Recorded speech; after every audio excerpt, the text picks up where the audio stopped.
Dragilor, bun găsit! Astăzi am pentru voi o rețetă de tort care se face foarte ușor și e o combinație care cred eu că e pe gustul tuturor. Facem un tort cu cremă de vanilie și blat de cacao. E o rețetă ușoară, cu ingrediente uzuale și la îndemâna oricui. Gălbenușurile le folosim la cremă, albușurile le folosim la blat, foarte convenabil, nu-i așa? Iar decorul îl facem foarte simplu cu pesmet din blatul de tort. Dacă e o ocazie mai festivă, o să vă arăt și un decor simplu cu ciocolată topită și cu fructe proaspete.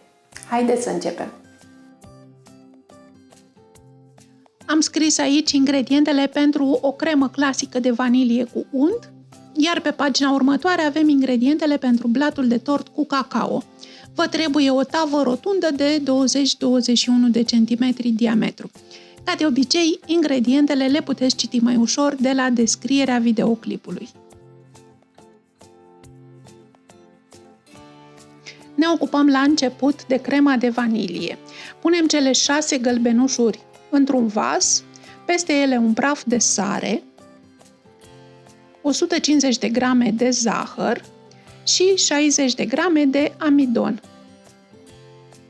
Tot aici punem și 50 de mililitri de lapte din laptele cântărit pentru rețetă, adică din cei 500 de mililitri specificați în lista de ingrediente. Amestecăm bine cu un tel de mână ca să desfacem eventualele cocoloașe care s-au format.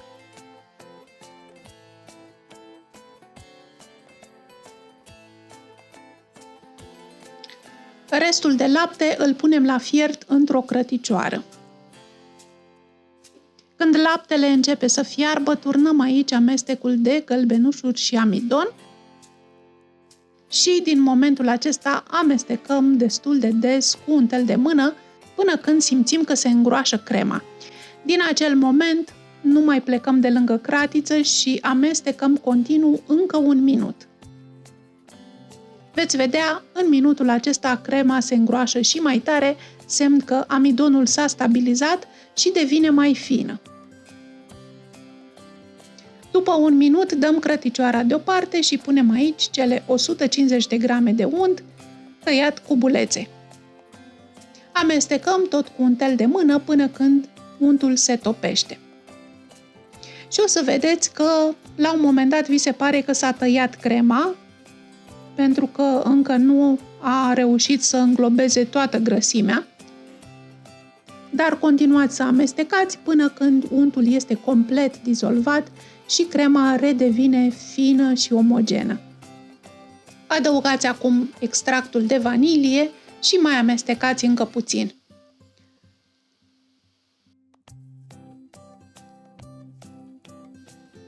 Acum putem lăsa crema la răcit și ca să se răcească mai repede, mutați-o într-un vas rece, eventual un vas cu gură mai largă, ca să aibă suprafață mai mare de răcire.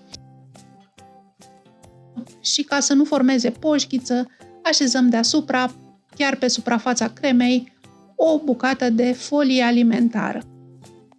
Lăsați crema să se răcească complet înainte să o folosiți mai departe. Între timp ne ocupăm de blat. Cum spuneam, avem nevoie de o formă rotundă de 20-21 de centimetri diametru, poate fi și o formă cu inel detașabil.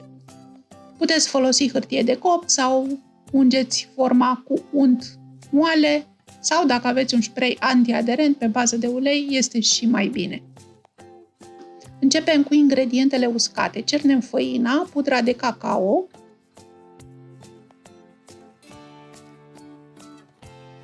punem un praf de sare, o jumătate de linguriță de bicarbonat de sodiu alimentar și o linguriță de praf de copt. Deci nu un pachet întreg, doar o linguriță. Le amestecăm puțin să se combine, apoi lăsăm castronul deoparte și ne ocupăm de ingredientele lichide. Am aici cele 6 albușuri rămase de la crema de vanilie și mai pun încă un ou întreg, adică și albușul și gălbenușul, 100 de grame de zahăr tos și le mixez până când se deschid la culoare și își măresc volumul.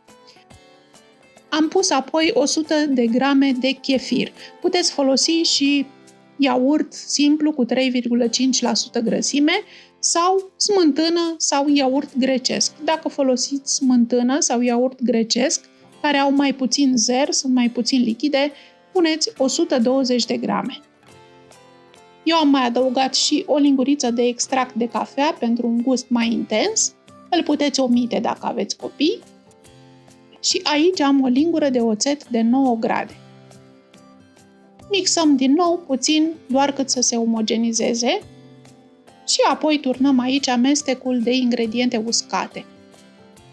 Turnăm puțin câte puțin în timp ce amestecăm continuu cu un tel de mână ca să nu se formeze cocoloașe. La final vom avea un aluat moale care seamănă cu o cremă de ciocolată. Turnăm aluatul în tava pregătită dinainte și dăm tava la cuptor. Cuptorul trebuie să fie preîncălzit la 175 de grade și coacem blatul pentru aproximativ 45 de minute. Eu n-am folosit ventilația, dacă aveți cuptoare pe gaz, folosiți treapta medie. Faceți testul cu scobitoarea ca să vă asigurați că blatul este bine copt înainte să îl scoateți din cuptor. Răsturnați blatul pe un grătar și lăsați-l să se răcească complet cu partea dreaptă în sus, adică cu partea care a fost la baza tăvii. Când blatul s-a răcit complet, e timpul să ne ocupăm din nou de crema de vanilie, care între timp este și ea foarte bine răcită.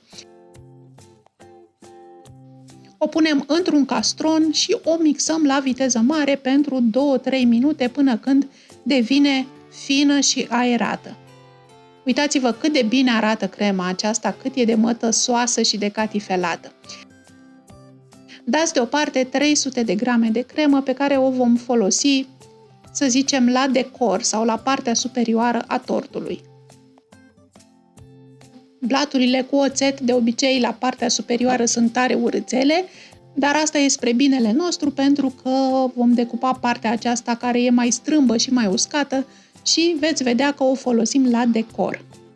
Așadar, tăiem un capac cât mai subțire, de 3-4 mm grosime, doar cât să îndreptăm blatul de tort.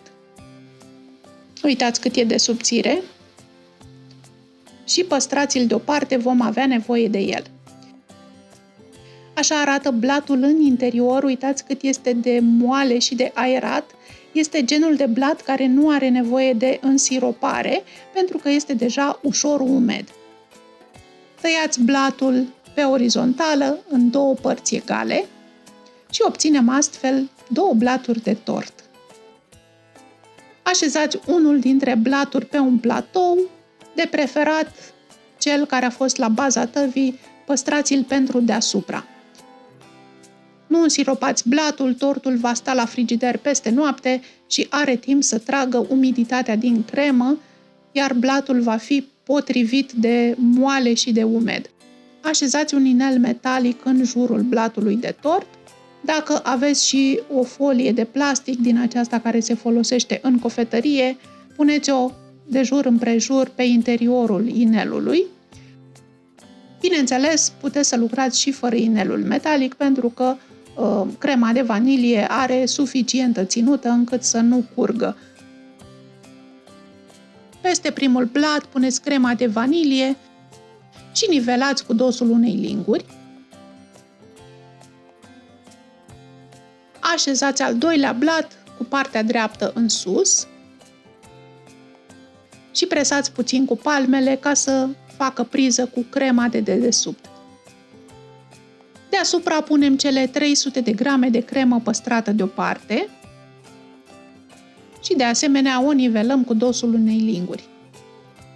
Am aici capacul decupat de la blatul de tort, care este ușor uscat și este ideal să facem din el un pesmet cu care să decorăm tortul.